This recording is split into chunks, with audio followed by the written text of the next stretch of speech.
اعوذ باللہ من الشیطان الرجیم بسم اللہ الرحمن الرحیم۔ روز جمعہ مبارک ہو۔ ہم اپنے دن کا آغاز اپنے وقت کے امام کی بارگاہ میں سلام سے شروع کرتے ہیں۔ السلام علیکم یا ابا سہل، السلام علیکم یا بقیت اللہ، السلام علیکم یا ابن رسول اللہ، السلام علیکم یا ابن فاطمۃ الزہرا، السلام علیکم ورحمۃ اللہ وبرکاتہ۔ سلام امام کے بعد اپنے دن کا آغاز کرتے ہیں کلام امام سے۔ امام زین العابدین علیہ السلام فرماتے ہیں کہ جب ہمارے قیام کریں گے تو اللہ تعالی ہمارے شیعوں سے ہر مصیبت کو، ہر پریشانی کو، ہر وبا کو دور کر دے گا۔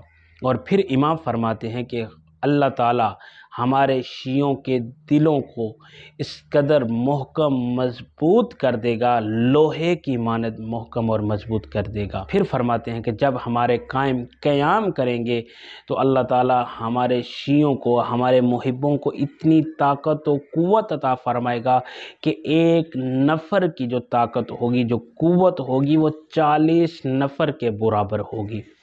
دعا ہے کہ خالق کائنات ہمیں اپنے وقت کے امام کی معرفت نصیب فرمائے اور ان کی زیارت سے مشرف فرمائے۔ آج کا روز جمعہ جو ہے منسوب ہے ہمارے وقت کے امام زمان عجل اللہ فرجہ الشریف کے ساتھ منسوب ہے، اور اس دن کا جو ذکر ہے وہ ہے محمد و آل محمد پر صلوات پڑھنا، اور کم از کم 100 مرتبہ، اور زیادہ سے زیادہ جتنا زیادہ ہو سکے محمد و آل محمد پر کثرت سے صلوات پڑھیں۔ اور یاد رہے کہ صلوات پڑھتے ہوئے یا کسی اور ذکر کو بجا لاتے ہوئے لازم نہیں ہے کہ آپ باوضو ہوں، اور لازم نہیں ہے کہ آپ کسی جگہ پر ٹھہرے ہوئے ہوں، بیٹھے ہوئے ہوں تو آپ وہ ذکر بجا لا سکتے ہیں، نہیں، بلکہ آپ چلتے پھرتے ہوئے بھی وہ ذکر کو بجا لا سکتے ہیں۔ اور ہاں یاد رہے اگر باوضو ہوں گے تو خدا کی رحمتیں اور برکتیں مزید شامل حال ہوں گی، اگر باوضو نہیں بھی ہیں تو بھی کوئی حرج نہیں ہے، لازم نہیں ہے کہ آپ باوضو ہوں تو ذکر بجا لائیں، نہیں، اگر آپ باوضو نہیں بھی ہیں تو بھی آپ ذکر بجا لا سکتے ہیں۔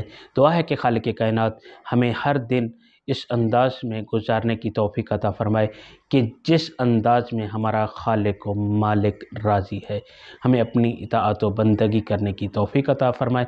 وصلی اللہ علی محمد و آلہ الطیبین الطاہرین المعصومین۔